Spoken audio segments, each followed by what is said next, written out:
Okay, good morning. सो आज की जो सेशन का टॉपिक है बेटा, ये लेक्चर नंबर 3 है आपका। And the name of the topic is force of gravity. ठीक है। So force of gravity is the name of the topic and this is your mentor Siddiqui sir. Now see the content that we have to study, right? क्या क्या चीज़ें हमें इसमें study करनी है। तो first thing that we have to study it's Newton's law of gravitation. First topic जो हम पढ़ने वाले हैं वो है energy, that is known as Newton's law of gravitation. Newton's law of gravitation beta.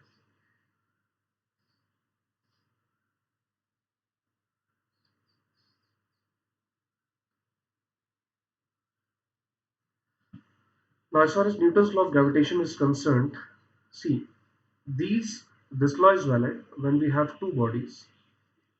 Say this is body having mass m1, ये body है इसका mass है m2, और इनके बीच की distance कितनी है r. So there will be a force of attraction between these two bodies. So this force is directly proportional to the product of masses, inversely proportional to distance square between these two masses. So when you combine these two equations, what we get m1 m2 by r का square मिल जाएगा ना। तो जब आप proportionality sign हटाते हो तो आप क्या लगाते हो, equal sign, something constant g. So we have m1 m2 by r का स्क्वायर। क्लियर है? तो ये जो फोर्स आया है इसी को हम बोलते हैं Newton's law of gravitational force. और ये जो कैपिटल जी है, this is known as universal gravitation constant. Universal gravitational constant, इसकी वैल्यू क्या होती है? It is 6.67 into 10⁻⁻11 newton metre square पर केजी स्क्वायर। ठीक है, ये समझ में आ गई? अच्छा, if I ask you, if I want to draw a graph between force and distance, right? देखिए, अगर मुझे फोर्स के बीच में और डिस्टेंस के बीच में ग्राफ बनाना है, सो इनवर्स स्क्वायर रिलेशन है। सो what is the nature of the graph? That is ISG, inverse square graph. तो फोर्स और डिस्टेंस के बीच में ग्राफ कैसा बनेगा? ऐसा बनेगा। क्लियर है? अच्छा, अब हम बात करते हैं कैपिटल जी की। तो कैपिटल जी की वैल्यू सबसे पहले किसने कैलकुलेट की थी? Henry Cavendish. Henry Cavendish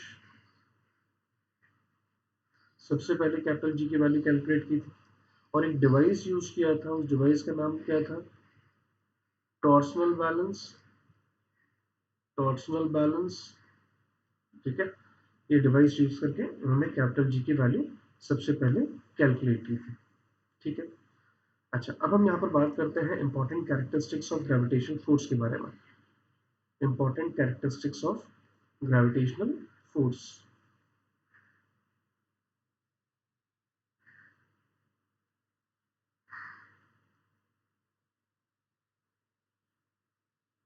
important characteristics of gravitational force. ठीक है। Now, as all we know, gravitational force are always attractive and they always act along the line joining two masses. So ये force हमेशा attractive होगा और ये हमेशा इस तरह से लगता है, towards the center. ठीक है। Next point, it is action reaction force. It is action reaction force.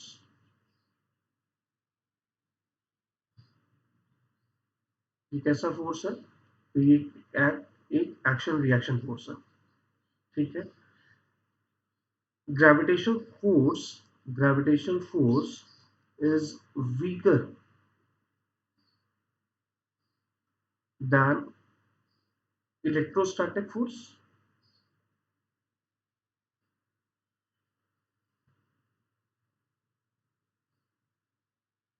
and nuclear force.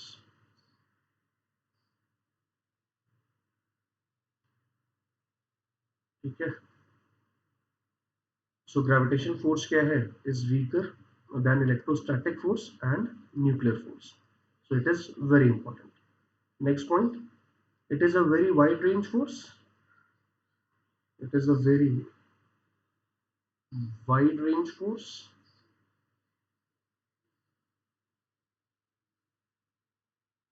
This force is valid from interatomic distance to interplanetary distance. Clear है बेटा? ये सारी चीजें समझ में आ गई? ओके ना, अब हम यहाँ पर बात करते हैं नेक्स्ट टॉपिक की।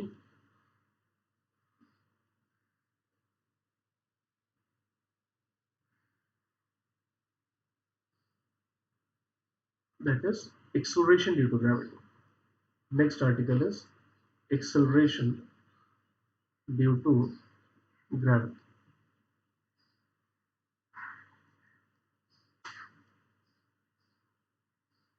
सपोज कर लीजिए ये आपके पास अर्थ की सरफेस है, राइट? This is your earth surface and you project a body like this, right? Body having mass m, ठीक है? तो इस समय ये बॉडी इस तरह से रखा हुआ है अर्थ के ऊपर। So can you tell me the forces acting on it, इसके ऊपर कितने फोर्सेस लगेंगे? तो पहले तो इसका लगेगा weight, W is equal to M G. दूसरा क्या लगेगा? इनके बीच में ग्रेविटेशनल फोर्स क्या होगा? F is equal to G times of small m capital M upon r का square. This is equation number 2, ठीक है? दोनों को इक्वेट कर लो। तो m g is equal to capital G small m capital M by r का square. M m gets cancel out, तो small g is equal to what? Capital G capital M by r का square, ठीक है? So this is the value of acceleration due to gravity. Now, if I ask you, if I ask you, what is the relation between small g and r? अगर मैं question पूछ लूँ यहाँ पर कि what is the relation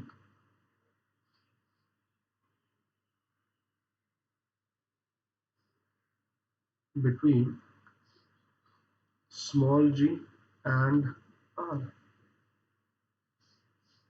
ठीक है? तो फर्स्ट ऑप्शन, हम स्मॉल जी और आर के बीच बात कर रहे हैं, तो ये फर्स्ट ऑप्शन है। दूसरा option, g is directly proportional to r की power 2, this is option number second. Third option, g is inversely proportional to r square. And fourth, g is inversely proportional to r, ठीक है? ये चार option ही हो। चलिए बताइए मुझे what is the right answer.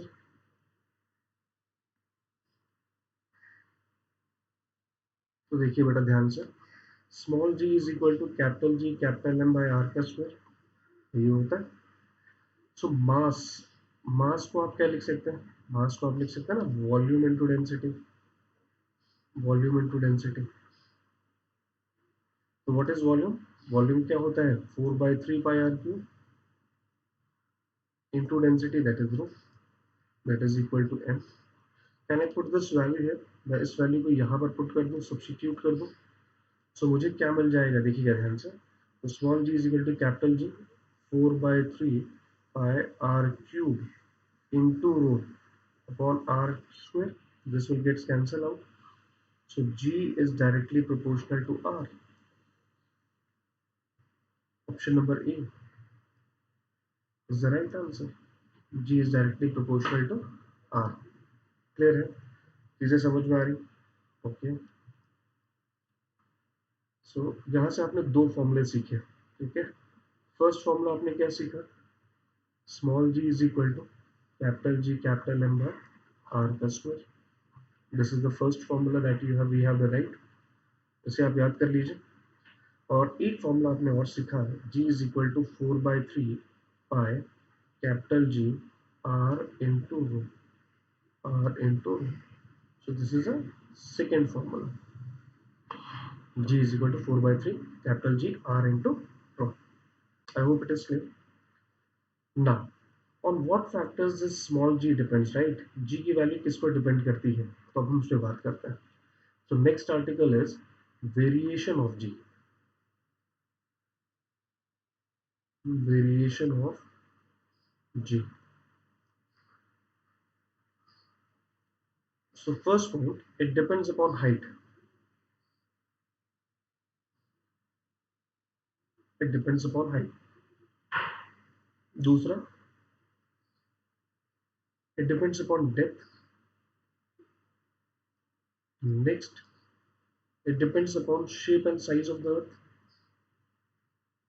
Shape and size of the earth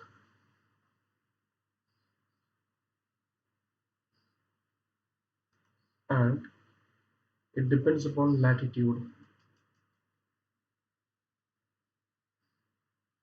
Okay, so these are the factors on which small g value depends. It depends upon height, depth, shape and size of the earth and latitude. Now see, the first one is height, variation of G due to height. ठीक है, सो ये आपके पास अर्थ है हैविंग radius R. मुझे ग्रेविटी इस पोजीशन पर निकालनी है at a height h above the earth surface. ठीक है, एंड फ्रॉम सेंटर, अगर मैं सेंटर से बात करूं तो ये डिस्टेंस क्या है from centre to this is distance small r. Clear? So at this particular case weight will act, इसका वेट लगेगा, कितना होगा mg, और इसको बैलेंस क्या करेगा gravitation force, small m capital M upon r का स्क्वायर. m से m कैंसिल आउट हो गया, तो small g is equal to what, capital G capital M by r का स्क्वायर.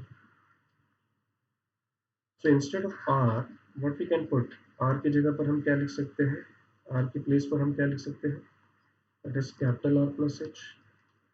लिख सकते हैं ना. If I put this value here, so what we get capital G capital M upon r plus h का whole का square. So let us assume of suffix gh. This is equation number 1. ठीक है, इसी तरह से देखिए हमने gravity at surface निकाला है, तो वो क्या होता है capital G capital M by r का square. This is gravity at surface. Now just divide equation 1 with equation number 2. ठीक है, दोनों को डिवाइड कर देते हैं, तो gh इज इक्वल टू क्या आ गया, capital G capital M upon r plus h का होल का square upon G capital G capital M by r का स्क्वायर. ये इसके साथ कैंसिल आउट हुआ, तो r upon r plus h का होल का square. So what we get gh is equal to g r upon r plus h का whole का square. So this is the required answer.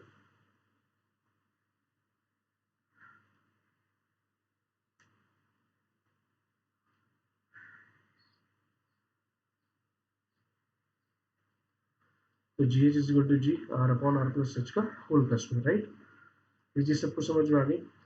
So if I if I ask you, if you move up, यानी कि जैसे जैसे height हमारा बढ़ता है, देखिए हमारा जैसे ही हाइट बढ़ेगा तो ये जो ग्रेविटी की वैल्यू है वो डिक्रीज हो रही है. क्यों डिक्रीज हो रही है, यहाँ पर देखिए डिनोमिनेटर की वैल्यू बढ़ रही है ना, r प्लस एच. आप r में कुछ ऐड कर रहे हो, उसका मतलब डिनोमिनेटर की वैल्यू बढ़ रही है, इसलिए आपका हाइट की वैल्यू, हाइट बढ़ेगा, इसका मतलब ग्रेविटी की वैल्यू क्या हो जाएगी, कम हो जाएगी. ठीक है, अच्छा देखना, इसी फॉर्मूले को मैं इस फॉर्म में भी लिख सकता हूँ, G H is equal to ji R upon R plus H का होल का स्क्वायर. मैं यहाँ से आर स्क्वायर कॉमन लूंगा,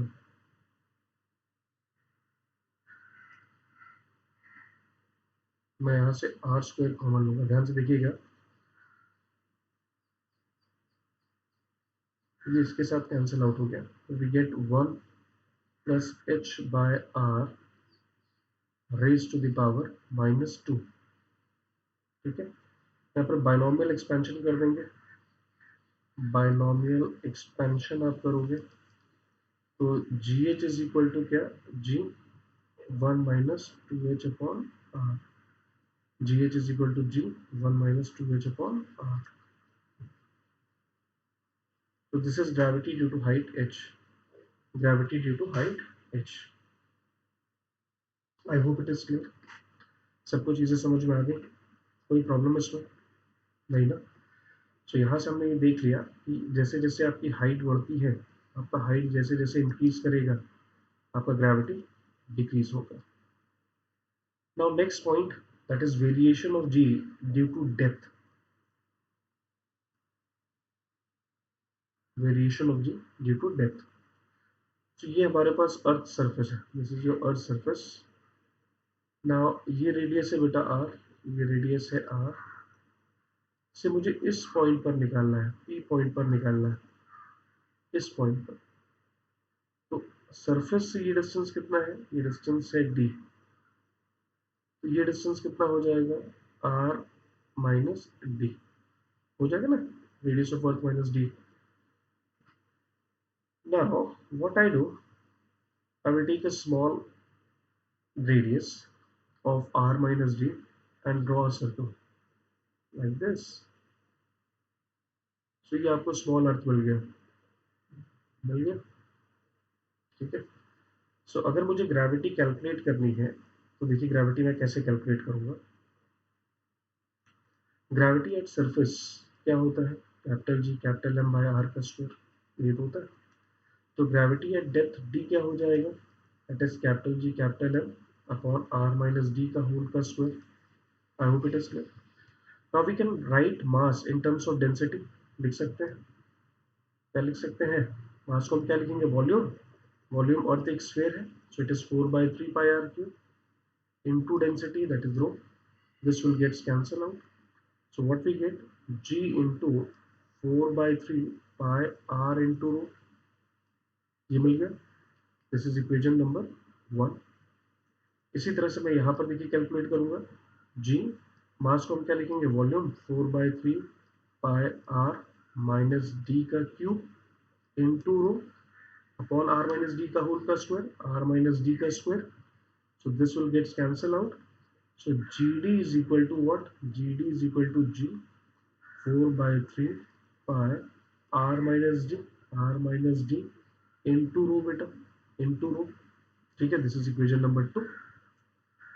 now when I divide equation 2 with equation number 1, so what we get, देखिए दोनों को मैं डिवाइड करूंगा, so gd by g, gd by g is equal to r minus d by r, तो r by r is 1, तो 1 minus d by r, तो gd is equal to g 1 minus d by r, gd is equal to g 1 minus d by r। I hope it is clear, ये सबको चीजें समझ में आ गई। So this is the required result, this is the value of gravity at depth d। Now so from here we have seen that if depth increases gravity decreases, depth बढ़ेगा gravity क्या होगी, कम हो जाएगी। So if I want to find gravity at center of earth, gravity at center of earth,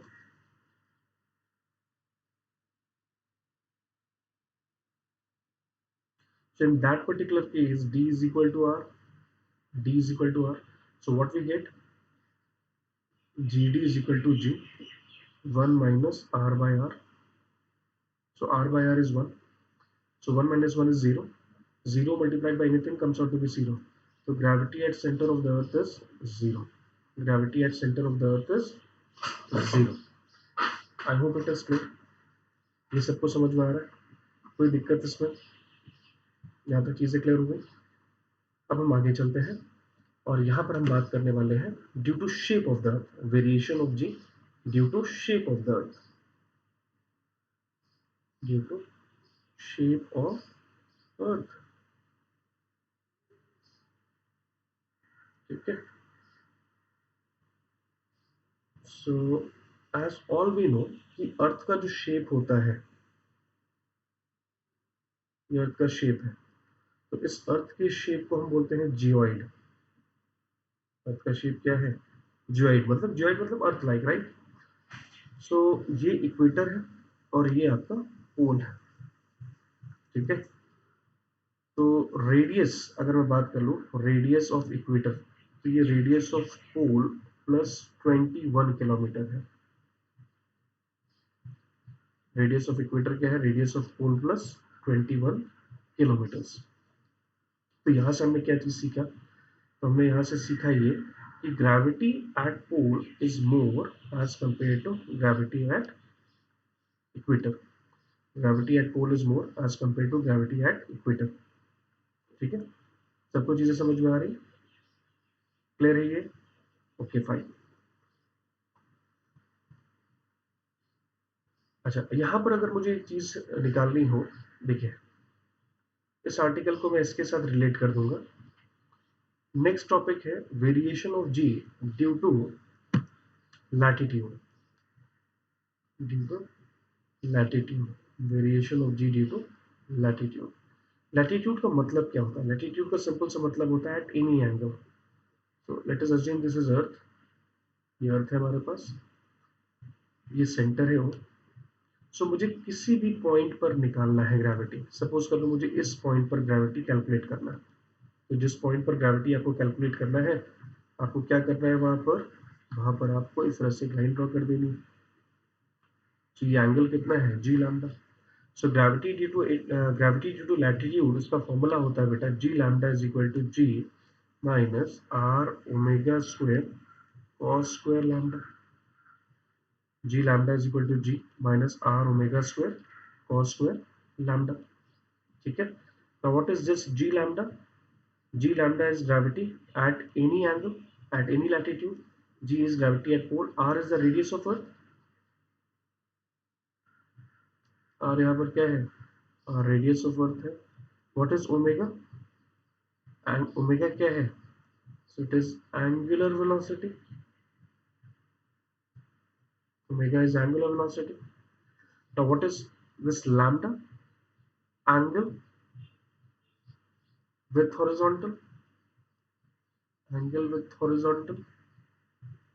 ये तो है lambda. अच्छा, अब ओमेगा कैसे कैलकुलेट करेंगे? तो एज ऑल वी नो कि अर्थ अपनी एक्सिस पर रोटेट भी करता है। तो अर्थ इस तरह से घूमता है अपनी एक्सिस पर with angular velocity omega. So what is omega? That is 2 pi by T, 2 pi by T. So time period of earth का कितना होता है? 24 hours into minute into second, that is 7.25 into 10 की पावर माइनस 5 रेडियन पर second. तो यहाँ से आपने क्या निकालना सीखा? आपने ओमेगा निकालना सीखा। It is 7.25 into 10 raised to the power minus 5 radian per second. ठीक है, चीजें बराबर समझ में आ रही। अब इसके अंदर देखिए बेटा कितने केसेस बन सकते हैं। तो ये फॉर्मूला आपने याद कर लिया, G lambda is equal to G minus R omega square cos square lambda. अब इसके अंदर देखिए आपने कितने फॉर्मूले याद कर लिए, कितने केसेस बन सकते हैं। When lambda is equal to zero, when lambda is equal to 0, when lambda is equal to 90 degree. Now when lambda is equal to 0, that means at equator. When lambda is equal to 90 degree, that means at pole. At pole. तो अगर आप यहाँ पर zero put कर दोगे तो cos zero की value क्या होती है? 1। तो gravity at equator is equal to क्या होगा? G minus R omega square, G minus R omega square.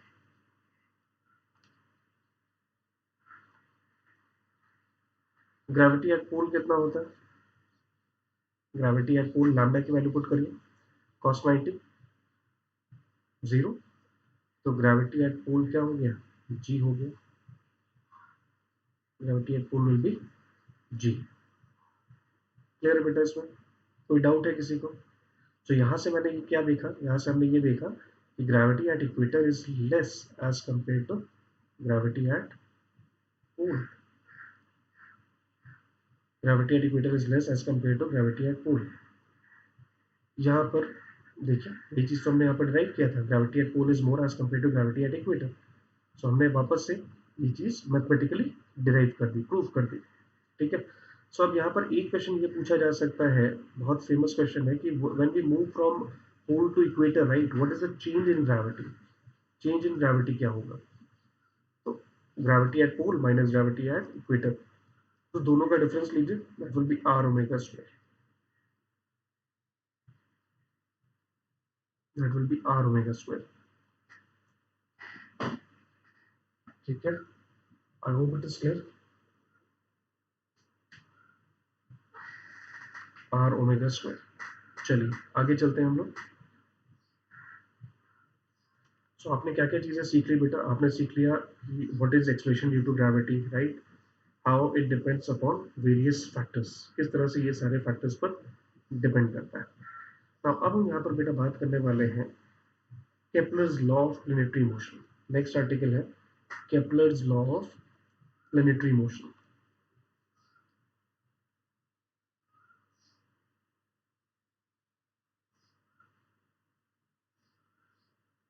Kepler's law of planetary motion. तो बेसिकली इनके देयर आर थ्री लॉस, इसके तीन लॉ है। The first one is Kepler's first law, दूसरा है जिसे हम बोलते हैं केपलर्स सेकेंड लॉ, और तीसरा है जिसे हम बोलते हैं Kepler's third law. Kepler's third law, ठीक है। सो केपलर फर्स्ट लॉ बेटा ये बोलता है, इसे हम बोलते हैं लॉ ऑफ ऑर्बिट, इसे हम बोलते हैं law of area, and third one is law of time period, law of time period. So Kepler's first law states that कि सन आपका फोकस में होता है ऑफ द इलिप्टिकल पाथ। तो जितने भी प्लैनेट हैं वो सारे के सारे इलिप्स से मूव करते हैं with sun situated at one focus, ठीक है। और जितने भी प्लैनेट होंगे वो सारे के सारे क्या करेंगे, इलिप्टिकल पाथ में रिवॉल्व करेंगे। तो ये प्लैनेट है और ये हमारा इलिप्टिकल पाथ में रिवॉल्व कर रहा है, ठीक है। This is known as law of orbit. Clear हो गया?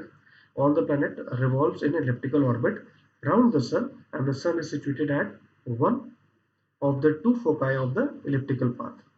I hope it is clear. दूसरा है लॉ ऑफ इक्वल एरिया, ठीक है। Law of equal area says that equal area swept in equal interval of time, equal area swept in equal interval of time.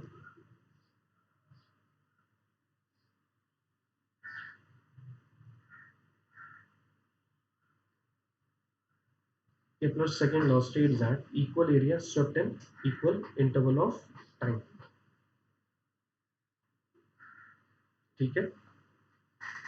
And third law states that time period का square is directly proportional to cube root of semi major axis. Time period का square is directly proportional to cube root of semi major axis. ना अब आगे चलते हैं हम लोग, और अब हम यहाँ पर बात करने वाले हैं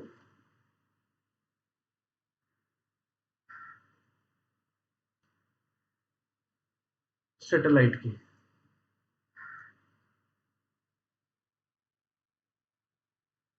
सैटेलाइट, ठीक है।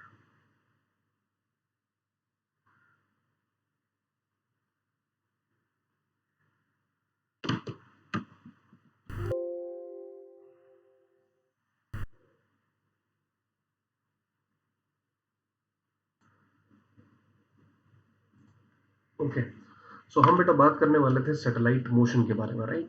तो देखिए ध्यान से देखिएगा, तो अगर हम बात करते हैं सैटेलाइट की, तो सैटेलाइट मोशन में, राइट, ओके, सैटेलाइट की बात करें तो सैटेलाइट दो तरह की होती है। एक होती है जिसे हम बोलते हैं ग्रेविटी सैटेलाइट, और दूसरा होता है इलेक्ट्रिकल सैटेलाइट। ग्रेविटी सैटेलाइट को गवर्न करता है ग्रेविटी फोर्स, जबकि इलेक्ट्रिकल सैटेलाइट को गवर्न करता है इलेक्ट्रोस्टैटिक फोर्स, ठीक है। ग्रेविटी सैटेलाइट दो तरह की होती है, एक होता है नेचुरल, दूसरा होता है आर्टिफिशियल। नेचुरल सैटेलाइट का एग्जांपल है मून, और आर्टिफिशियल सैटेलाइट में वापस से हम दो पार्ट में से डिवाइड करते हैं, geo satellite and geostationary satellite, geo satellite और जियो स्टेशनरी सैटेलाइट। तो जियो सैटेलाइट ये नॉर्मल होता है, जबकि जियो स्टेशनरी सैटेलाइट ये स्पेशल सैटेलाइट होती है, ठीक है। सबको चीजें समझ में आ गई, क्लासिफिकेशन समझ में आ गया। Now essential conditions for satellite. अब कोई भी बॉडी जब सैटेलाइट बनती है तो कुछ कंडीशंस है जिसको उनको फॉलो करना होता है। तो जिसमें देखिए सबसे पहली बात हम करते हैं, तो centre of satellite orbit must कंसाइड with the centre of earth. जब तक सैटेलाइट के ऑर्बिट का सेंटर अर्थ के सेंटर से कंसाइड नहीं करेगा तब तक सैटेलाइट नहीं बनता। दूसरा, plane of orbit of satellite is passing through the centre of the earth. ये चीज सबको समझ में आ गई। Satellite moves around the great circle of the earth, satellite moves around the great circle of the earth. So these are the three important conditions that has to be satisfied for a satellite to perform uniform circular motion.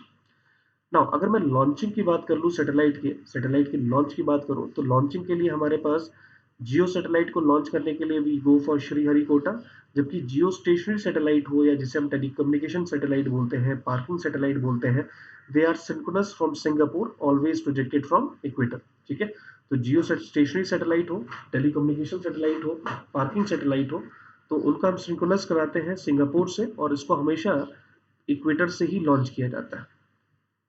ठीक है, चीजें सबको clear हो रही है। Now move on next. देखिए कुछ important data है जिसको आपको याद रखना है कि दुनिया का जो पहला सैटेलाइट था, फर्स्ट सैटेलाइट ऑफ अर्थ, इसका नाम था स्पुतनिक 1। स्पुतनिक 1 पहला geo satellite of India, that is Aryabhata 1। ठीक है, पहला geostationary satellite of India, इसका नाम था एप्पल 1। क्लियर। अब कुछ सैटेलाइट ऑफ इंडिया के देखिए नाम दिए हुए हैं, तो अगर मैं बात करूं जियो सैटेलाइट की और जियो स्टेशनरी सैटेलाइट की, तो Bhaskar 1, Rohini 1, Bhaskar 2। So these are nothing but geo satellite. Geostationary satellite की बात करें तो INSAT 1A, INSAT 1B। So these are the name of geostationary satellite, INSAT 1A, INSAT 1B। सो अब हम आ जाते हैं, अब हम बात करने वाले हैं कुछ important points regarding geostationary satellite, कुछ important points regarding geostationary satellite, right. Now see all the three, it is very important to note that all the three essential conditions for satellite should be followed। ठीक है, जितनी भी conditions अभी हमने discuss करी वो सारी follow होनी चाहिए। It rotates in equatorial plane, geostationary satellite हमेशा इक्वेटोरियल प्लेन में रोटेट करता है। इसका height from the earth surface is 36,000 kilometers. ठीक है, it is very important to note that angular velocity and time period should be same as that of earth. Angular velocity कितना होना चाहिए मैंने बताया, it is 7.25 into 10⁻⁻⁵ radian per second, ये होनी चाहिए एंगुलर वेलोसिटी। और इसका टाइम पीरियड कितना होना चाहिए, 24 तास, 24 आवर्स।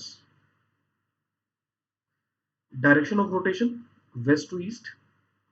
ठीक है, और इसकी पार्किंग स्पीड कितनी होती है, पार्किंग ऑर्बिटल वेलोसिटी कितनी होती है, 3.1 kilometre per second. Parking orbital velocity is 3.1 kilometre per second. Now it is very important to note that कि सैटेलाइट के लिए जो सबसे इंपॉर्टेंट होता है वो होता है वेलोसिटी। ठीक है, एक वेलोसिटी है और उस वेलोसिटी से तुमने कम सैटेलाइट को वेलोसिटी दी तो वो नीचे आ जाएगा, due to under the influence of earth gravitational field वो नीचे आ जाता है। अच्छा, उससे ज्यादा वेलोसिटी दे दी तो वो अर्थ का ग्रेविटेशन फील्ड छोड़कर बाहर निकल जाता है, that is known as escape velocity.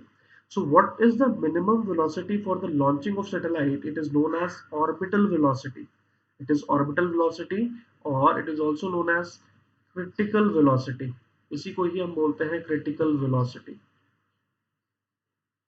ठीक है, so critical velocity का सिंपल सा मतलब क्या हुआ, the minimum velocity that is given to the satellite so that it moves at a height h above the earth's surface and perform uniform circular motion। The minimum velocity with which satellite is projected so that it moves at a height h and perform uniform circular motion। So इस velocity को ही हम बोलते हैं critical velocity। अच्छा, आप कैसे निकालते हैं, तो देखिए critical velocity के लिए सबसे पहले आपने फोर्स निकाल लिया, force between satellite and the earth. ठीक है, और इसको हम किससे इक्वेट करेंगे, because satellite is performing uniform circular motion, so will go and equate with centripetal force. देखिए सेंट्रिपिटल फोर्स से हमने इसको इक्वेट कर दिया, तो यहाँ से देखिए m से m कैंसिल आउट हो गया, तो v नॉट की वैल्यू क्या आ गई, √g m/r। तो ये जो v नॉट है इसी को तो ही हम बोलते हैं critical velocity. This velocity is known as critical velocity, right. So what is the formula, that is root of gm upon r। What is gm upon r, that is r plus h। so what is small r, that is r plus h। ठीक है, so when the satellite is revolving very close to the earth's surface, when the satellite is revolving very close to the earth's surface, so in that particular case h is equal to 0। h is equal to क्या होता है, 0 होता है। तो h की value आपने 0 put कर दी तो हमारे पास फॉर्मूला क्या आ जाएगा, √of gm/re।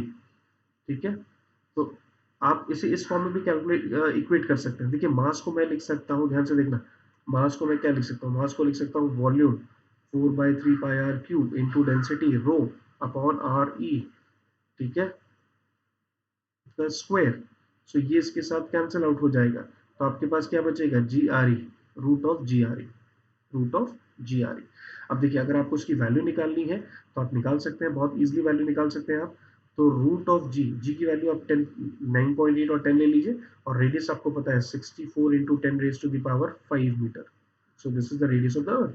So when you solve it, it will come out near about 7.9 kilometer per second, that is near about 8 kilometer per second, ठीक है। 8 kilometer per second is the velocity of the satellite that is revolving close to the earth. I hope it is clear, सबको चीजें समझ में आ गई। सो अब ये देखिए कुछ इंपॉर्टेंट पॉइंट्स दिए हैं, ये आपको थोड़ा सा ध्यान में रखने हैं। सो फर्स्ट पॉइंट देखिए, if a body is taken at some height from the earth and given horizontal velocity of magnitude 8 kilometer per second, then the body becomes satellite of the earth, ठीक है। दूसरा, ये जो critical velocity होती है ये depend करता है मास ऑफ द प्लैनेट पर, radius of circular orbit of satellite पर, ग्रेविटी एट प्लैनेट पर, और डेंसिटी ऑफ प्लैनेट पर, ठीक है। किस पे डिपेंड करता है, mass of the planet, radius of circular orbit of the satellite, gravity at planet and density of planet, इन पे सारी चीजों पे डिपेंड करता है। क्लियर हो गया ना। अब ये देखिए बहुत इंपॉर्टेंट पॉइंट है, अगर हम क्रिटिकल वेलोसिटी को, अगर हम क्रिटिकल वेलोसिटी को रूट 2 टाइम्स बना दें, अगर हम क्रिटिकल वेलोसिटी को root 2 times of V naught बना दें, या हम बोल सकते हैं कि हम इसकी काइनेटिक एनर्जी को इंक्रीज कर देते हैं 41.4%।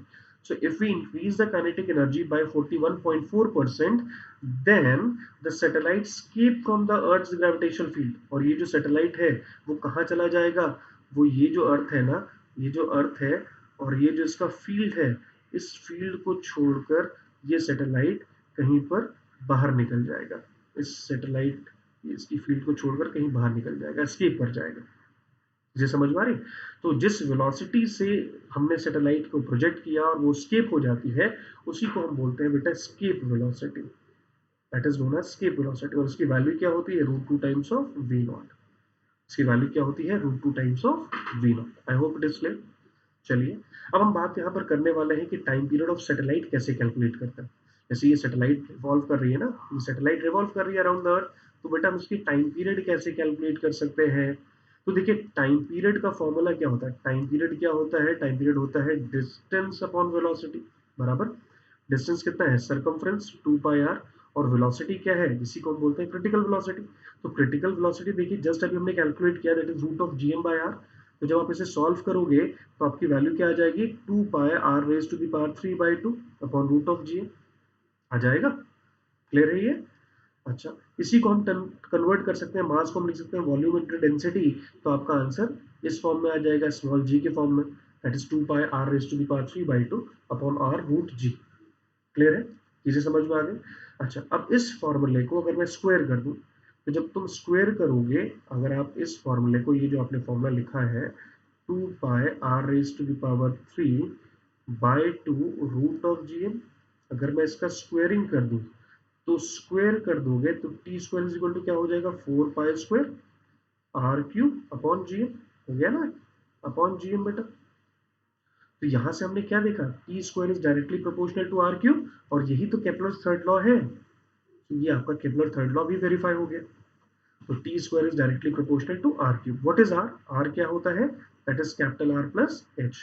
What is R, that is capital R plus H, ठीक है। अच्छा, अब हम यहाँ पर कुछ इंपॉर्टेंट पॉइंट्स बात करेंगे, that is related to geostationary satellite, ठीक है। सो जियो स्टेशनरी सैटेलाइट के बारे में कुछ हम बात कर लेते हैं। तो इसका टाइम पीरियड कितना होता है, 24 आवर्स। इसकी हाइट क्या होती है, 36,000 kilometre, that is near about radius 7 times the radius of the earth, that is near about 7 times the radius of the earth. So what is its critical velocity, so critical velocity कितना होगा, that is 3.1 kilometer per second।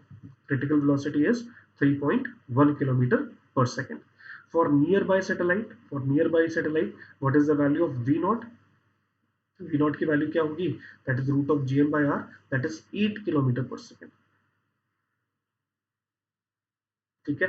Time period कितना होगा, तो time period निकालने के लिए formula क्या होता है, T is equal to 2 pi root of R by G, ठीक है। ये कितना आएगा, ये आएगा 84 minute, that is 1 hour 24 minute, that is 1.4 hour, that is 5063 second. तो अगर आपसे कोई बोले कि time period of satellite calculate करिए नियर द अर्थ सरफेस, तो it's very simple. So it is near about 84 minutes. ठीक है, तो time period in terms of अगर मुझे डेंसिटी कैलकुलेट करना है, so this is the result. तो time period in terms of density that is root of 3 pi upon G into rho. तो ये जो फैक्ट है इसको आपको एज इट इज याद करना होगा। ठीक है, कैसे निकाला? तो बहुत सिंपल है, हमने हमारे पास जो फॉर्मूला है उसमें हमने मास की जगह क्या लिखा, वॉल्यूम इनटू डेंसिटी, सब्स्टिट्यूट कर दिया, इन टर्म्स ऑफ डेंसिटी हमारा फॉर्मूला आ गया। Now it is very important to note that the time period of nearby satellite only depends upon the density of planet. It does not depends upon mass. Mass से ये independent है, mass पर depend नहीं करता. It only depends upon the density of planet. ठीक है, चीजें बराबर क्लियर हो गई। चलिए अब हम कुछ डेटा देखने वाले हैं, कुछ फैक्ट के बारे में बात करेंगे मून से related.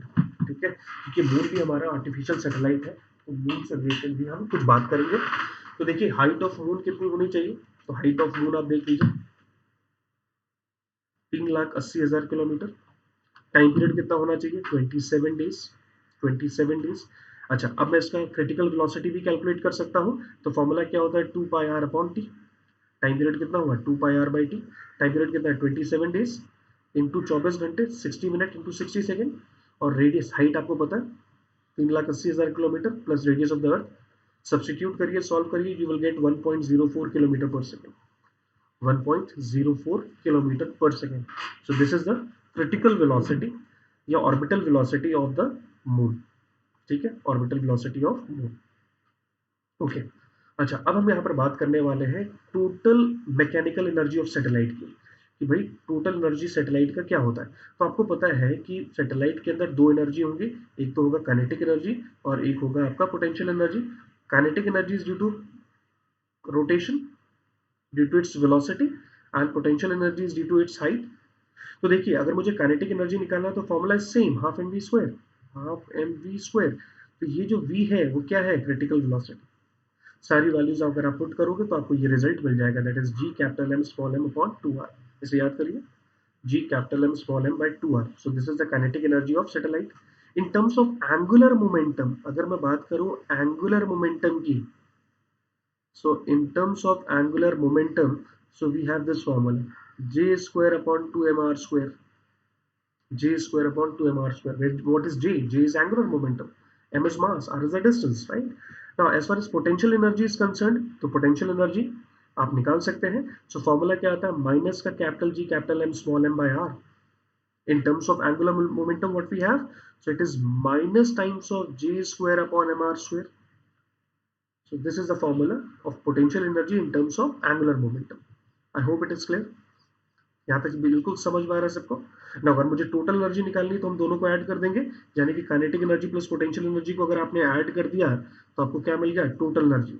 So what is total energy, that is negative times of kinetic energy. तो आ रहा है, फॉर्मूला इज व्हाट, माइनस का capital G capital M small M by 2r। So total energy के लिए फॉर्मूला याद रखिएगा, माइनस का capital G capital M small M upon 2r times of distance. in terms of angular momentum it is minus j square upon 2m r का square। so in terms of angular momentum it is minus j square upon 2m r का square। ठीक है, okay अब देखिए ये बहुत important result है, तो इसे आपको ध्यान रखना है कि बाइंडिंग एनर्जी क्या होती है। Binding energy is negative times of total energy. Binding energy is negative times of total energy. So what is the formula for binding energy, that is half M V naught का square 2gm m by 2r।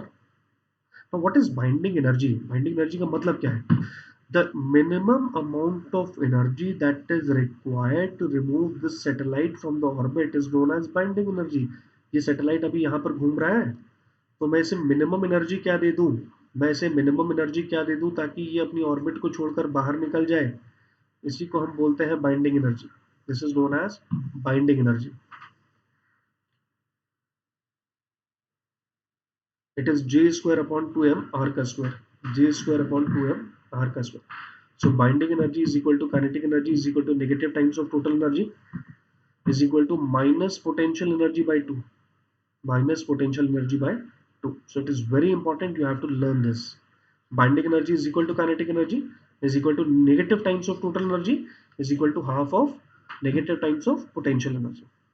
ठीक है, okay. Now let us move on the next topic, that is work done in changing the orbit of the satellite। तो देखिए अभी यहाँ पर एक satellite होगी, अब आप इसको यहाँ से उठाकर यहाँ लेकर जाने वाले हो। ठीक है, you are changing the satellite. Clear है? So what is the work done? So work done is equal to change in mechanical energy of the system. So this is according to work energy theorem। Work energy theorem यही तो बोलता है। ठीक है, work energy theorem क्या बोलता है कि चेंज इन वर्क डन अगर आपको कैलकुलेट करना है, so you can easily calculate change in kinetic energy. So this is the total energy that we obtained. ये हमारे पास टोटल एनर्जी था बेटा जिससे हमने ऑब्टेन किया था अभी जस्ट। ठीक है, सो अब यहाँ पर देखिए एनर्जी का जो फॉर्मूला है वो है E इज इक्वल टू, ये टोटल एनर्जी का formula E is equal to minus capital G capital M small m by 2r। So सबसे पहले हम क्या निकालेंगे सेकंड शेल के लिए और उसके बाद फर्स्ट शेल के लिए। सो this is first and this is second, दोनों के लिए एनर्जी निकालिए और दोनों को सब्सट्रैक्ट करिए। ये फर्स्ट है और ये सेकंड है। सो फॉर्मूला क्या आ गया, आपको फॉर्मूला ध्यान में रखना है। It is G capital M small m by 2 1 by r1 minus 1 by r2। So this is the work done. So W is equal to G capital M small m by 2 1 by r1 minus 1 upon r2, 1 by r1 minus 1 upon r2। So this is the required work done। So this is the required work done।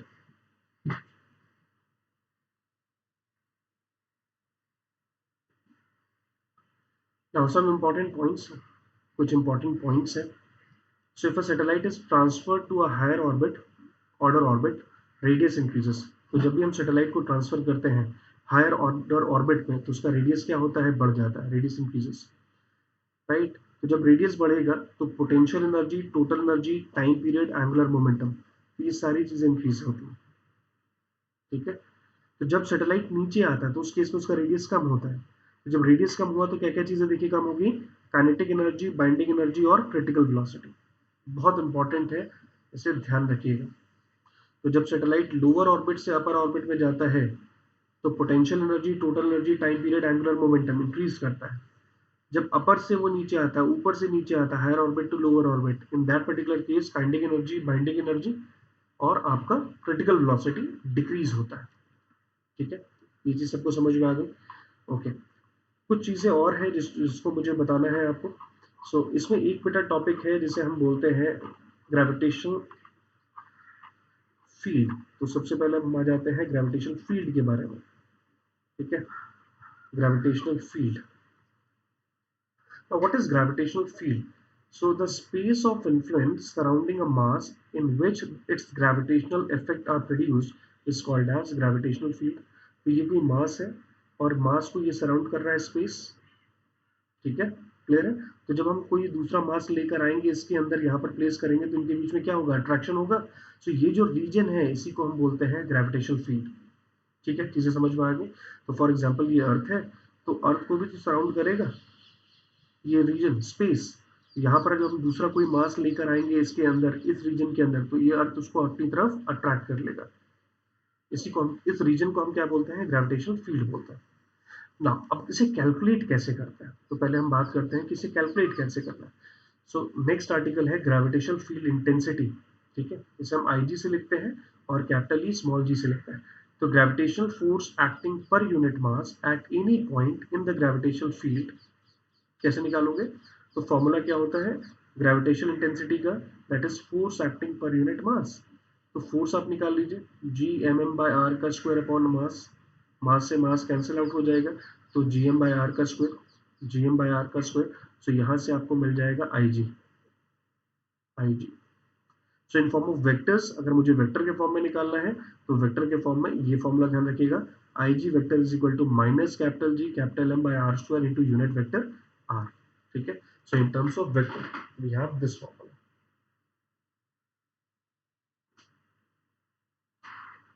I hope it is clear, सबको चीजें समझ में आ गई ना। कुछ important points है related to vectors. So it is a vector quantity having dimension LT raise to the power -2 and its unit is newton पर केजी। इसका यूनिट क्या होता है, न्यूटन पर केजी। डेफिनेशन की बात कर ले तो I is equal to F by M, I is equal to F by M. तो एफ इज इक्वल टू क्या हो गया, M I. So force on a point mass m is a multiplication of intensity of field and the mass of point mass, the mass of point mass. So there are two cases, particular cases. First one is solid sphere और दूसरा है hollow sphere. तो इन दोनों के लिए ही gravitational field आपसे पूछा जाता है. तो ये सॉलिड स्फीयर है और ये हॉलो. हॉलो मतलब इसके अंदर विसिनिटी है, खाली है, एम्प्टी स्पेस है बेटा, एम्प्टी स्पेस है, हॉलो है. ठीक है. Example football. तो अब इसमें फर्स्ट केस क्या है, when we want to calculate gravitational intensity outside. Suppose कर लो मुझे इस पॉइंट पर निकालना है gravitational field where r is greater than capital R. So gravitation field outside क्या होगा, जीएम अपॉन आर का स्क्वायर. ठीक है, क्लियर है. तो सेम यहां पर भी देखिए सेम होगा, हॉलो के लिए भी सेम है, जीएम बाय आर का स्क्वायर. अच्छा, case number 2, when are is equal to capital R. अगर R is equal to capital R है, यानी कि ऑन द सर्फेस, अगर मैं यहां पर बात करूं, इस सर्फेस की बात करूं, तो फॉर्मूला क्या हो गया, जीएम बाय आर का स्क्वायर, जीएम बाय आर का square. Third case, when are is less than capital R, when r is less than capital R, so the formula is gm by r cube into unit into r small r. ठीक है, ये कैसे आया, तो ये यहां से हमने निकाल दिया. क्लियर. थर्ड केस में inside hollow sphere gravitation field हमेशा जीरो होती है. Inside hollow sphere gravitation field हमारी जीरो होती है. ठीक है. अच्छा, अगर मुझे ग्राफ बनाना है इनके बीच में, अगर मैं इनके बीच का ग्राफ बनाना चाहता हूँ, तो देखिए ग्राफ कैसा बनेगा. ये आपका ग्राफ है बेटा. तो हॉलो के केस में इनसाइड ग्रेविटेशन फील्ड देखिए जीरो है, तो इनसाइड देखो ग्रेविटेशन फील्ड आपका क्या है, जीरो है ना, zero. Outside what is the relation, G is inversely proportional to R का स्क्वायर. सॉलिड स्फीयर के लिए फॉर्मूला क्या होता है, जी is directly proportional to R inside. Inside देखिए, इनसाइड जी का आर के साथ क्या रिलेशन है, यहाँ पर देखो इस जगह पर जी का आर के साथ क्या रिलेशन है, इंटेंसिटी ना. इंटेंसिटी का आर के साथ क्या रिलेशन है, तो intensity is directly proportional to r from the formula. Intensity is directly proportional to R.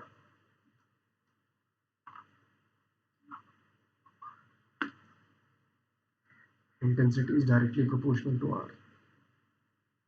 ठीक है. Outside it is inversely proportional to R का square. Outside it is inversely proportional to R का square. Okay, so this is nothing but gravitational field. Now अब हम बात यहाँ पर करने वाले हैं gravitational potential के बारे में. So gravitational potential is the amount of work done in bringing a body of unit mass from infinity to that point. From infinity to that point. तो V is equal to W by M. V is equal to W by M, work done upon mass. Unit क्या होगा, joule पर KG. Unit will be joule पर KG. Clear है. अच्छा, अब इसको directly हम इंटीग्रेट करते हैं. एक्चुअली हम पॉइंट मास को यहाँ से देखिए, अब इस डायग्राम को देखो ध्यान से. सपोज कर लेते हैं ये आपके पास अर्थ है और यहाँ पर एक पॉइंट मास है small m. We are moving this mass, हम इस मास को उठाएंगे कहाँ से, इन्फिनिटी से. So gravitational potential is defined as work done in bringing a unit mass from infinity to that point. So we are moving this body from infinity. ठीक है. तो अब इस infinity से हम उठाएंगे इस बॉडी को और हम यहाँ पर लेकर आएंगे, इस पॉइंट पर लेकर आएंगे, P पॉइंट पर. तो हमने कितना वर्क किया, right, that is known as gravitational potential. इसी को हम क्या बोलते हैं, ग्रेविटेशनल पोटेंशियल बोलते हैं. सो फॉर्मूला क्या आ गया, जी ना. तो पहले हमने फोर्स निकाल लिया, तो फोर्स कैसे निकालोगे, F is equal to G m one m two by are का स्क्वायर. लेट इज अज्यूम ये मास कितना है, वन है. तो ये फॉर्मूला आ गया बेटा. ठीक है. Now work done moving a body from A to B. So work done अगर आपको निकालना है from A to B, so work done कैसे कैलकुलेट करते हैं, that is force into displacement. तो G M by X square into D x.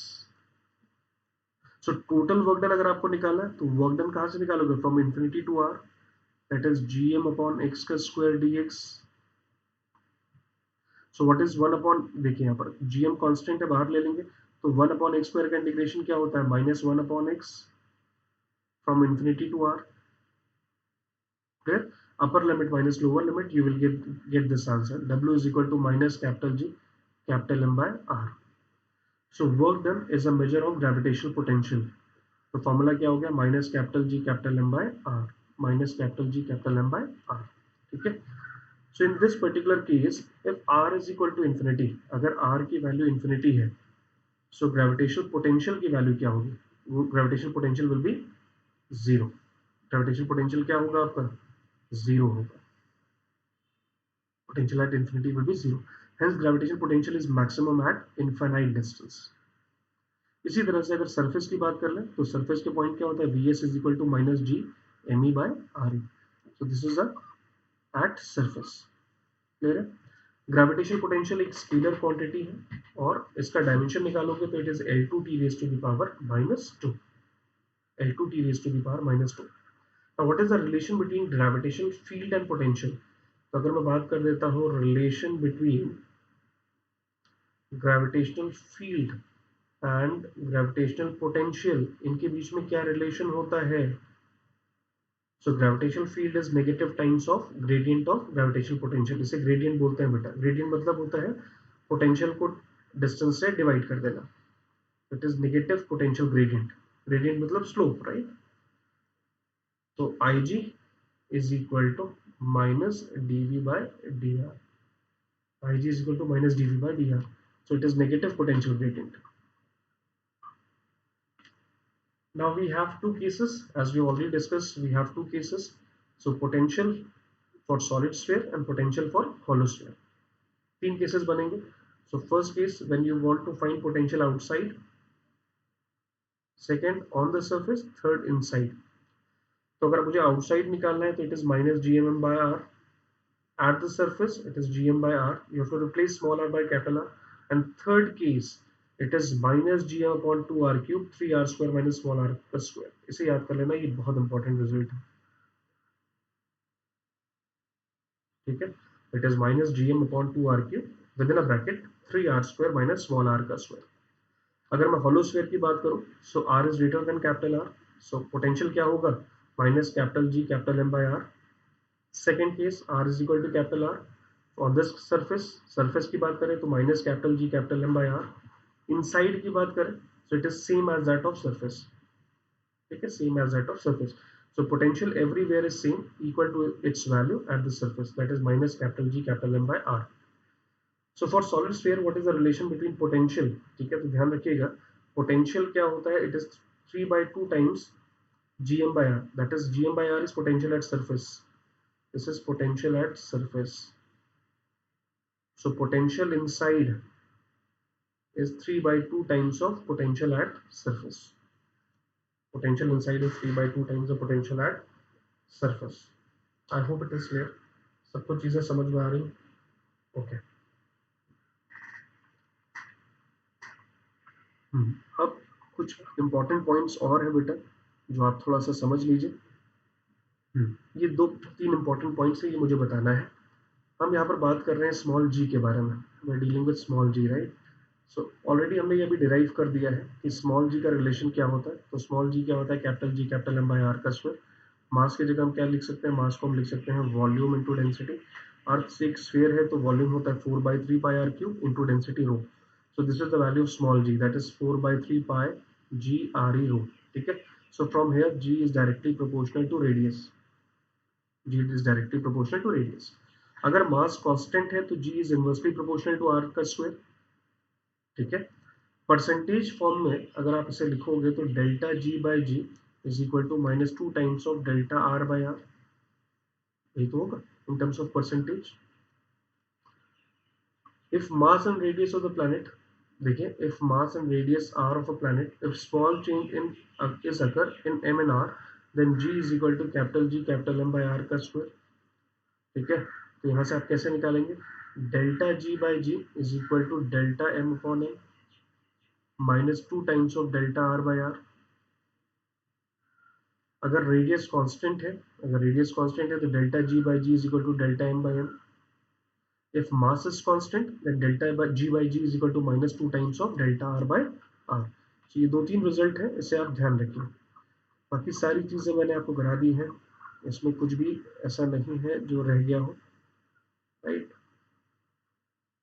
Okay, so we have done this potential energy also, escape energy also, escape velocity. Okay, now back to questions. अब हम questions की बात करेंगे बेटा. कुछ important points हैं जो मुझे कवर करने हैं. जो भी नए कंसेप्ट होंगे तो वो जब हम क्वेश्चन सॉल्व करेंगे तो उससे और ज़्यादा ये क्लियर हो जाता है. चलिए, अब हम बात यहाँ पर करने वाले हैं क्वेश्चन नंबर 1 की. This is exercise based on the above concept that we have done. चलिए, क्वेश्चन नंबर 1 बेटा पढ़िए.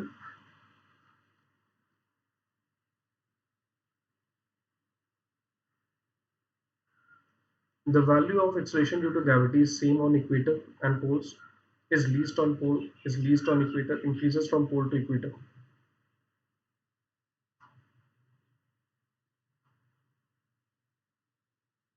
चलिए चलिए चलिए, हर क्वेश्चन के लिए आपको थोड़ा सा टाइम दूंगा मैं.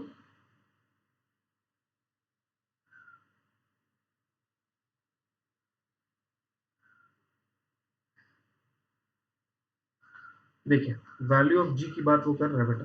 तो वैल्यू ऑफ जी की अगर हम बात करें तो कह रहा है कि value of g is same on equator and poles, गलत है. Is least on pole, maximum होता है. लीस्ट ऑन इक्वेटर ठीक है, पॉसिबल है. Increases from pole to equator, गलत है. Right answer is option number C. Answer number C is the right answer. Now question number 2 पर आ जाइए. Question number 2. Two objects of different masses falling freely near the surface of the earth would have same velocity at any instant, have different acceleration, experiences force of same magnitude, undergoes a change in their inertia. चलिए try करिए बेटा से.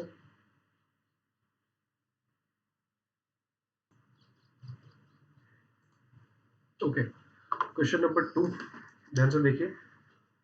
Two objects of different masses falling freely near the surface of the earth same velocity would have same velocity at any instant, have different acceleration, experiences force of same magnitude, undergo a change in their inertia. So right answer is have same velocity at any instant. Have same velocity at any instant. Okay. Now next question number 3. Which one among the following is correct value of gravitational force of Earth acting on a body of mass 1 kg? Try करिए. Formula रखिए. F is equal to G m1 m2 by r का square. Right answer is option number B, 9.8 Newton. Question number 4. A geostationary satellite can move about any axis, must move about the polar axis, must move on the axis in equatorial plane, both B and C. Right answer is C, must move on the axis in equatorial plane. तो हमने जब 3 conditions discuss की थी तो उसमें से ये एक कंडीशन है, डायरेक्टली क्वेश्चन वहां से पूछा गया. Question number 5. An astronaut in the orbit in a spacecraft feel weightlessness due to, first option देखिए, due to absence of gravity inside. Second, due to phase, that spacecraft has no energy. Third, because acceleration in the orbit is equal to acceleration of gravity outside. Fourth option, there is no gravity outside. Right answer is C, because acceleration in the orbit is equal to acceleration of the gravity outside. ठीक है, इसलिए astronaut को हमेशा weightlessness observe करता है.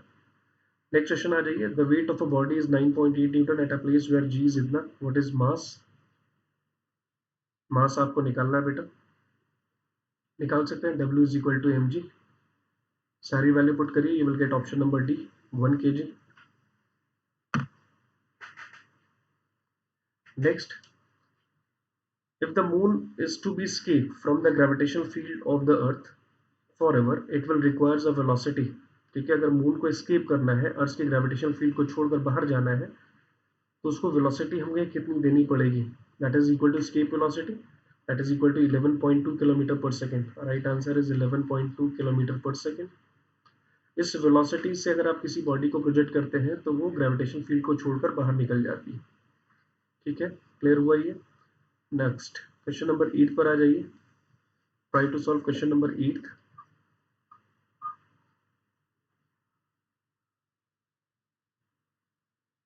In respect of the difference of gravitational force from electric and magnetic force, which one of the following statement is true? इसमें से कौन सा सही है? Gravitation force is stronger than the other two. Gravitation force is attractive only, whereas the electric and magnetic force are attractive as well as repulsive. Gravitation force has very short range. Gravitation force is long range force, while the other are short range forces. Option number B is the right answer. Gravitational forces are attractive only, whereas the electric and magnetic forces are attractive as well as repulsive. Now question number 9. Each of these questions contain two statement, assertion and reason. Each of these questions also has four alternative choice, only one of which is correct. So you have to select one of the following code A, B, C, D. A, अगर जब assertion correct होगा, reason correct होगा, and reason is the correct explanation of the assertion, so in that case you have to choose A. Second, assertion is correct, reason is not a correct explanation for assertion. C आप choose करोगे जब assertion correct हो, reason incorrect हो, और fourth आप choose करेंगे जब assertion incorrect हो और reason आपका correct हो. चलिए अब हम यहाँ पर बात करते हैं नेक्स्ट क्वेश्चन की. Assertion: the tidal wave in the sea are primarily due to gravitational effect of the earth. और reason देखिए आपको दिया हुआ है, the intensity of gravitational field of earth is maximum at the surface of the earth. So right answer is option number D. Option D is the right answer. ठीक है, चीजें समझ में आ गई. अब ऑप्शन डी यहाँ से देखिए क्या दिया हुआ है, assertion इनकरेक्ट है जबकि रीजन आपका करेक्ट है. नाउ नेक्स्ट क्वेश्चन बेटा, question number 10th. Question number 10th पढ़िए ध्यान से.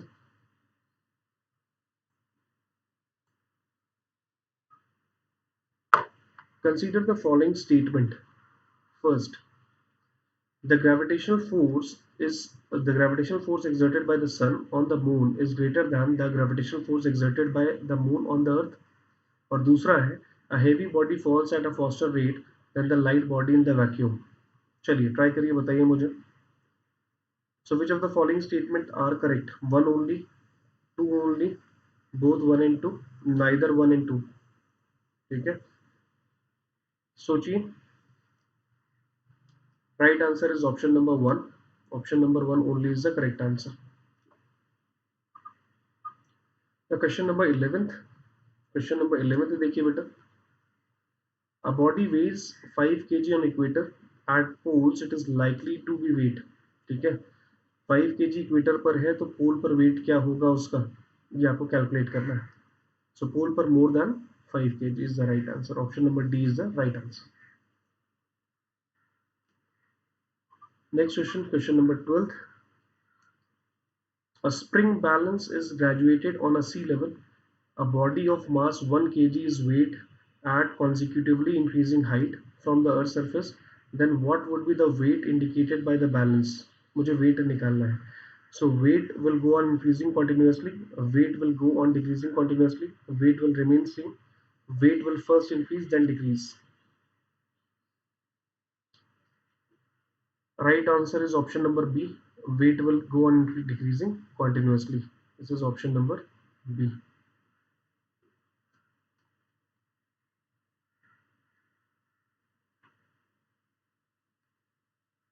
The mass of a body on the earth is 100 kg. Acceleration due to gravity is 10 meter per second square.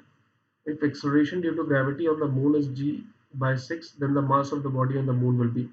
Mass of the body on the moon आपको निकालना है. So formula क्या है, small g is equal to capital G capital M by R का square. दो relation बनाइए, एक gravity eight अर्थ बनाइए और ग्रेविटी एट मून बनाइए. ठीक है, समझ में आ रहा है, दोनों को डिवाइड करिए, you will get the answer. So right answer is 100 kg. Option number C is the right answer.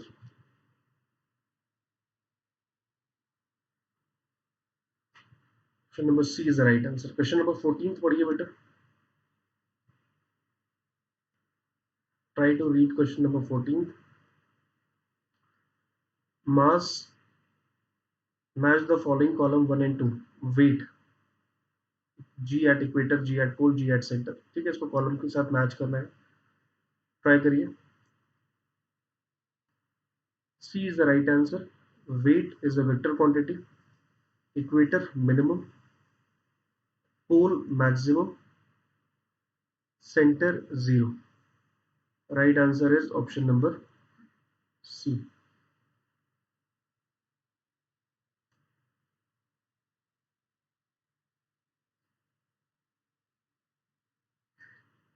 The question number 15th, assertion and reason. The weight of a body decreases with the increase of altitude on gravity earth. दूसरा है reason. The earth is not a perfect sphere, right? Both A and R are true. R is the correct explanation of A. both A and R are true, but R is not a correct explanation of A. A is true, R is false, and A is false, R is true. So B is the right answer. Both A and R are true, but R is not a correct explanation of A. B is the right answer.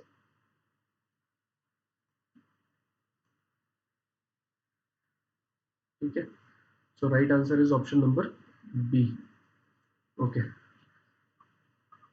Next, if the radius of Earth were to shrink by 1%, mass remains same, the value of g on the Earth's surface will increase by 0.15%, decrease by 2%, decrease by 0.5 and decrease by 2%. चलिए try करिए बेटा. Increases by 2% is the right answer. Increase by 2%, twice हो जाता है. Next, question number 17. An artificial satellite orbiting the Earth does not fall down because Earth attraction. Right? First option, it is balanced by attraction of the moon, vanishes at such distance, is balanced by viscous drag produced by the atmosphere, produces the necessary acceleration of its motion in curved path. Right answer is option number D, produces the necessary acceleration of its motion in the curved path. So option number D is the right answer.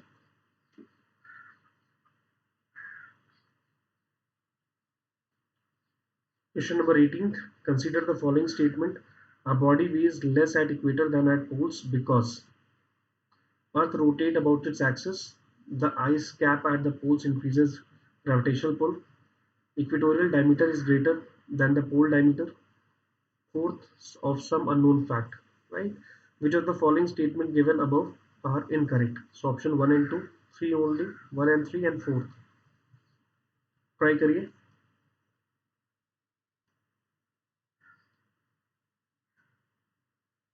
चलो चलो चलो, quick fast. B is the right answer. Third only. Third only is the right answer. Now question number 9. Question number 19. Assertion and reason. Gravitational attraction is a central force and therefore in motion of the planet in the solar system the angular momentum is conserved. Reason देखिए इसका दिया हुआ है. In the motion of the planet of the solar system equal areas shift in equal interval of time. आपको बताना है क्या A और B. ऑप्शन देखिए, ऑप्शन हम ऑलरेडी देख चुके हैं assertion का. So you have to just tell me the right answer. Right answer is option number A. Both A and R are true. R is the correct explanation of A. Next question number 20 आ जाइए. Which one of the following statement regarding artificial satellite of Earth is incorrect?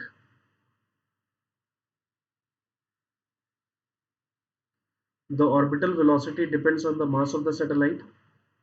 The minimum velocity of 8 km per second is required by satellite to orbit quite close to the Earth. The period of revolution is large if the radius of its orbit is large. The height of geostationary satellite is 36,000 km from the Earth's surface. इसमें से आपको बताना है कौन सा incorrect है. ध्यान से पढ़िए इसे. Incorrect. Option number E is the right answer. Orbital velocity depends upon the mass of the satellite. Next question, question number 21. So space rockets are usually launched in equatorial line from west to east. Reason, the acceleration due to gravity is minimum at the equator. So you have to just choose the right answer.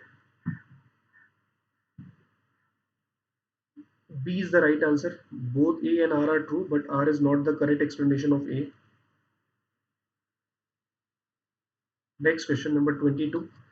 A body is at rest on the surface of the earth. Which of the following statement is correct? इसमें से कौन सा सही है?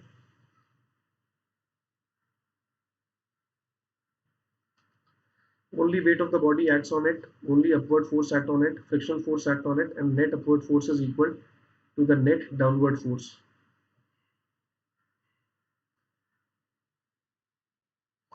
D is the right answer. Net upward force is equal to the net downward force. ठीक है. Next question. Consider satellite going round the earth in a circular orbit. Which of the following statement is wrong? इसमें से कौन सा गलत है? It is for a freely falling body. It is moving with constant speed. It is acted upon by the force directed away from the center of the earth. which counterbalance the gravitational pull. It is an accelerated motion.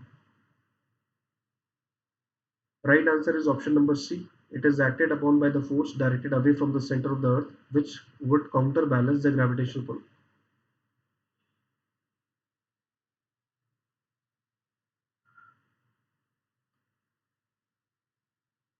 Last question, question number 24.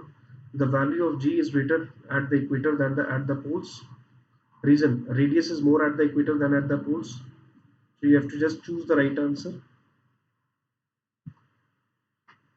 Right answer is option number D. If assertion is incorrect but reason is correct. ठीक है, assertion इसका गलत है. Value of G is greater than at equator than at poles, ये गलत है. Radius is more than the equator than at the poles, ये सही है.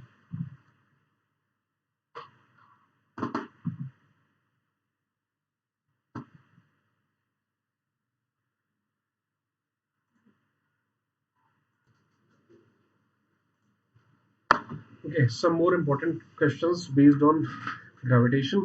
ठीक है, कुछ और important questions मैं करा देता हूँ. ध्यान से देखिए. Question number 1 है बेटा ये. So gravitation important questions for NDA. So question number 1. If r is the radius of the earth and g is acceleration due to gravity on the earth's surface, the mean density will be, you have to calculate density.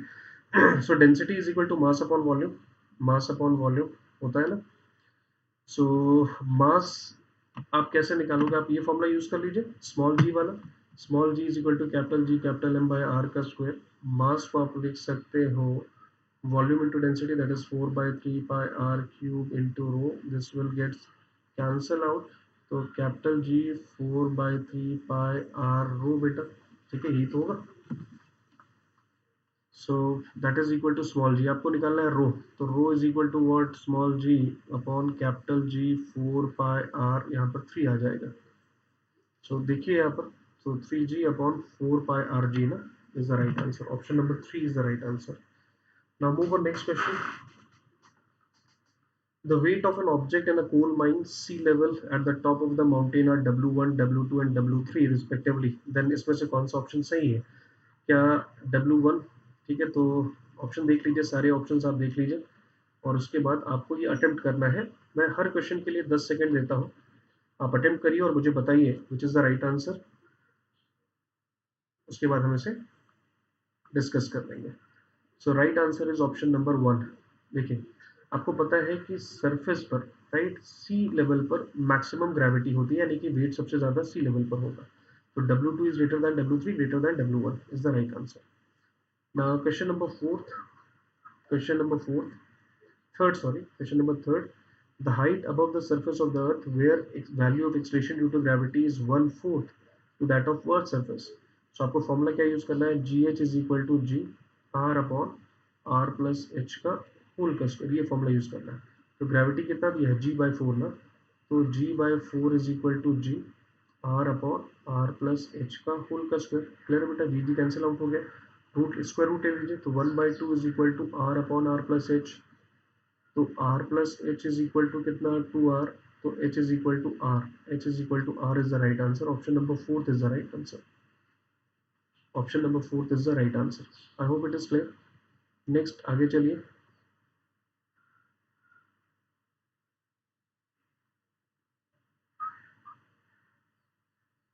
Question पढ़िए. Question number 4 try करिए बेटा. At the surface of a certain planet, acceleration due to gravity is 1/4 of that of the Earth. If A is the brass ball, okay, is transported to this planet, then which one of the following statement is not correct? So mass of the brass ball on the planet is quarter to its mass as measured on the Earth. तो दूसरा option पढ़िए, third fourth try करिए. So right answer is option number 1. Mass of the brass ball on this planet is quarter of its mass as measured on the Earth's surface. Not correct पूछा है, बाकी सारे options correct है. Question number 5.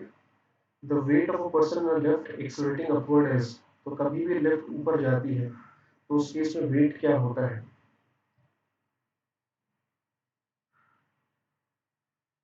Clear है.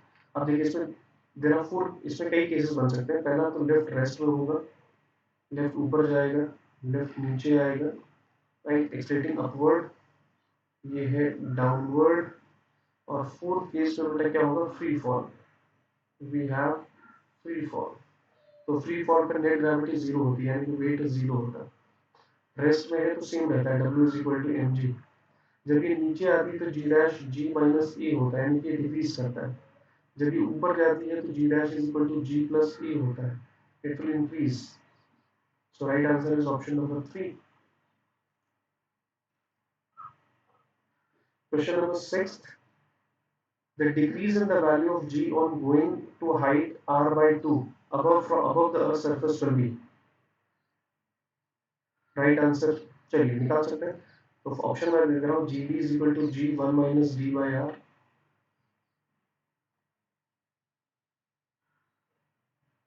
ये height पूछा है बेटा, सो सॉरी, यहाँ पर हाइट का फॉर्मूला लगा दीजिए, जी एच लगा दीजिए, जी एच का फॉर्मूला लगाइए। तो जी H is equal to ji R upon R plus H का होल का स्क्वायर। अच्छा, ये वाला फॉर्मूला कहाँ तक वैलिड है? ये फॉर्मूला आपने पढ़ना, g H is equal to g one minus two h by R. So this formula is valid up to 500 kilometers। अब से 500 किलोमीटर तक ही वैलिड है, उसके ऊपर ही काम नहीं करता। तो यहाँ से पहले आप क्या करो, जी एच निकालो, फिर उसे क्या निकालना है, डेल्टा जी। तो जी माइनस जी एच करेंगे, ट्राई करिए, you will get option number 2, 5g/9 इसका आंसर आएगा।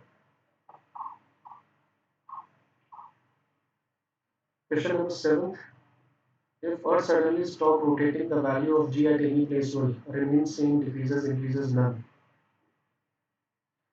Right answer 3 is increases। सभी जगह पर इंक्रीज करता है except poles, except poles, poles पर ही डिक्रीज करता है। Next question, if rotational motion of earth increases, the weight of the body will remain same, will increases, will decrease, none। So right answer is will decrease, will decrease is the right answer। Question number 9, if r is the radius of the earth and g is acceleration due to gravity, then the mass of the earth will be। तो formula use करिए, small g is equal to capital G capital M by r। तो m is equal to क्या होगा, G R square by capital G। Option number 1 is the right answer. Next question, the dimension of capital G R, capital G का dimension निकालिए जल्दी से। कैसे निकालेंगे, F is equal to G m1 m2 by r का square, ये फॉर्मूला आपको यूज करना है। कैपिटल जी का डायमेंशन निकालिए, सो इट इज m की पावर -1 l क्यूब t की power -2 is the right answer. Option number 3 is the right answer. Up to which distance the gravitational force is applicable? So right answer is at all distance, सभी distance पर valid है। कहाँ पर gravitation fail होता है? It is 10 raised to the power -19 metre. That distance is 10 raised to the power -19 metre पे gravitation fail हो जाता है, बहुत स्मॉल डिस्टेंस है वो। ओके, अब हम आगे चलते हैं और नेक्स्ट बात करने वाले हैं क्वेश्चन नंबर 12 की। क्वेश्चन नंबर 12 पढ़िए, क्वेश्चन पढ़िए, ध्यान से क्वेश्चन पढ़िए। On doubling the distance between two masses, the gravitational force will, तो F is inversely proportional to R का स्क्वायर, डबल कर दिया, so becomes 1/4 is the right answer। Next question, question number 13. Newton's law of gravitation is true for all the bodies। Newton's law of gravitation is true for all the bodies। First successful determination of G in laboratory was carried out by Henry Cavendish। Henry Cavendish। So gravitational force between two bodies is repulsive at short range, attractive at large range, repulsive at large range, attractive at all distance। Right answer is 4, attractive at all distance। Question number 16. The weight of a body at the center of the earth will be, is greater than the earth's surface, b equal to 0, b less than at earth's surface, b is infinite, becomes infinite, so b equal to 0 is the right answer। Question number 17, which of the following formula is correct in terms of density? ये वाला formula just हमने derive किया, small g is equal to 4/3 pi r g d। Question number 19, a bomb explodes on moon, on the earth we will hear the sound after 10 minutes, we will hear the sound after 2 minutes, we'll hear the sound after 37 minutes, we cannot hear the sound of the explosion। Right answer is option number D, 4। अपने को सुनाई नहीं देता, because sound wave requires medium for propagation, right? Question number 19. Newton's law of gravitation is called universal law because it is always attractive, it is applicable to lighter and heavier body, it is applicable at all times, it is applicable at all places of universe for all distance between particles. So right answer is option number 4. It is applicable at all places of universe for all distances between all particles. Option number 4 is the right answer.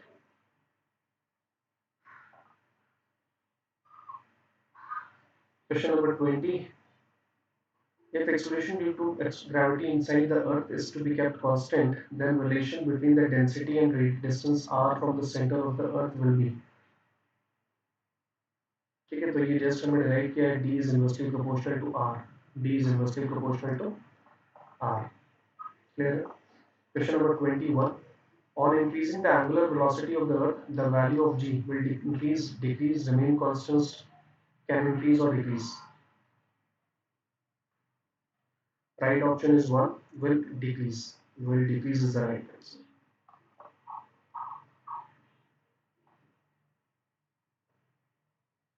Question number 22. The value of g on the surface of the earth is 9.8 meter per second square. Radius is 6,400 kilometers. The average density of earth in kg per meter cube will be. So density of earth याद रखिएगा, it is 5477 kg per meter cube. Mass of the earth is 6 into 10 की power 24 kg. Radius is 6,400 kilometers. Into meters it is 64 into 10 raised to power 5 meters. So right answer is option number 1 is the right answer. The acceleration due to gravity of that planet whose mass and radius are half those of Earth will be. चलिए solve करिए इसे. Formula small g is equal to capital G capital M by R का square. ये formula use हम करेंगे. Right answer is first option 2g is the right answer. Question number 24.